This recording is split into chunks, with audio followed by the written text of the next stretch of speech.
नमस्कार, आप सभी दर्शकों का रिपोर्टर पोस्ट में स्वागत है। जहां एक तरफ बजट सत्र चल रहा है तो वहीं दूसरी ओर जेटेट के अभ्यर्थी जो है वो सड़क पर खड़े हैं। इसको लेकर के हमारे साथ बात करने के लिए बीजेपी के विधायक अनंत ओझा जी, हम लोग सीधे इनसे जुड़ते हैं। सर, जेटेट की परीक्षा मात्र 2 बार हुई है, जिसके वजह से काफ़ी परेशानी हो रही है और आपके ही कार्यकाल जब बीजेपी का सरकार थी झारखंड में 2016 में, उस दौरान जेटेट की परीक्षा हुई मगर नियुक्ति नहीं हो पाई थी उन लोगों की। नहीं, देखिए, हमारा तो नीति भी स्पष्ट था और नियत भी स्पष्ट था। पूर्व के रघुवर दास जी की सरकार में इन्हीं छात्रों के बीच से हजारों छात्रों की नियुक्ति भी हुई थी। लेकिन जिस प्रकार से कल मैंने सदन के अंदर इस विषय को रखा कि राज्य के जो हालात है, एक तो आपने 5 लाख नौकरी प्रति वर्ष नहीं दिया, 3 वर्षों में 15 लाख नौकरी देना होता है, आपने नौकरी नहीं दिया।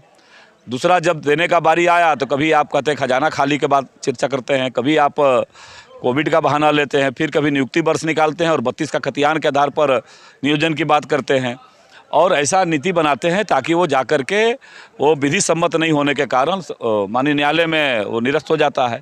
तो ऐसे जो सवाल है राज्य के, उसके कारण से मैंने ही विधानसभा में प्रश्न जब किया तो सरकार ने इस बात को स्वीकार किया कि 92,000 शिक्षकों का पद रिक्त है, जिसमें से 50,000 शिक्षकों के पद के लिए सरकार के द्वारा अधियाचना शुरू की गई है और विश्वविद्यालयों के लिए 1,363 विश्वविद्यालय शिक्षक के लिए अधियाचना जेपीएससी को भेजी गई है।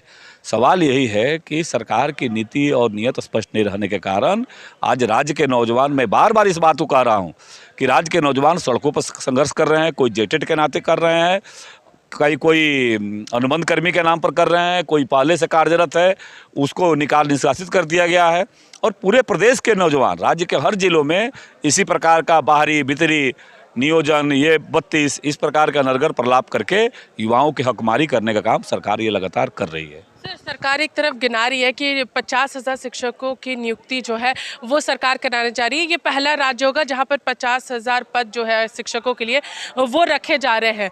तो लेकिन इसके जो प्रयास जो है जो लगातार कर रहे हैं, लेकिन वो पूरा नहीं हो पा रहा है। इस वजह से आज भी जो अभ्यर्थी हैं, जेटेट के सफल अभ्यर्थी हैं, वो रोड पर हैं और बारिश भी हो रही है। इस रोड में वो लोग बारिश के दौरान वहाँ पर बैठे हुए हैं, आवाज़ बुलंद कर रहे हैं। नहीं, नौजवानों की इसी आवाज़ को तो लगातार आपने देखा होगा कि विधानसभा के पटल पर हम रखने का काम किए हैं कि सरकार अपना नीति स्पष्ट करे, नियत स्पष्ट करे और 92,000 उन्होंने शिक्षकों का पद रिक्त का बात स्वीकारी है। मेरे ही प्रश्न में मैंने ही उनके नियोजन का सवाल उठाया था और सरकार ने कहा कि 92,000 पद रिक्त है, जिसमें से 50,000 की प्रक्रिया हम लोग प्रारंभ कर रहे हैं। आखिर प्रक्रिया किस आधार प्रारंभ करेंगे?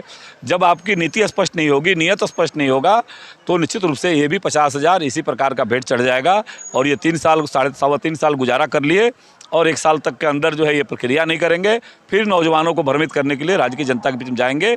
लेकिन राज्य के नौजवान, किसान, मजदूर इनकी भावना को समझ गए हैं, इनके द्वारा फैलाए गए भ्रम जाल को भी समझ गए हैं और रामगढ़ की प्रबुद्ध जनता ने जो अभी जनादेश दिया, यह इनके नीतियों पर एक कुठाराघात है। इनके नीतियों पर इनके विचारों पर, इनके कृत्यों पर एक जनता ने जवाब देने का काम किया है। निश्चित रूप से 2024 में राज्य के नौजवान, राज्य के किसान, राज्य के मजदूर इनके नीतियों पर जवाब देने का काम करेंगे। तो ये थे हमारे साथ अनंत ओझा जी, जिन्होंने तमाम बातें हमारे साथ रखी। जेटेट के अभ्यर्थी फिलहाल जो है वो विधानसभा के बाहर जो है वो मौजूद हैं, अपने आंदोलन में हैं और उनका कहना है कि 50,000 शिक्षकों की नियुक्ति सरकार आखिर कब करेगी, कब हम लोगों को यहाँ पर शिक्षक बनने का मौका मिलेगा, क्योंकि हम लोग जेटेट सफल अभ्यर्थी हैं। तब तक के लिए बने रहिए रिपोर्टर पोस्ट के साथ। मैं पूजा, नमस्कार।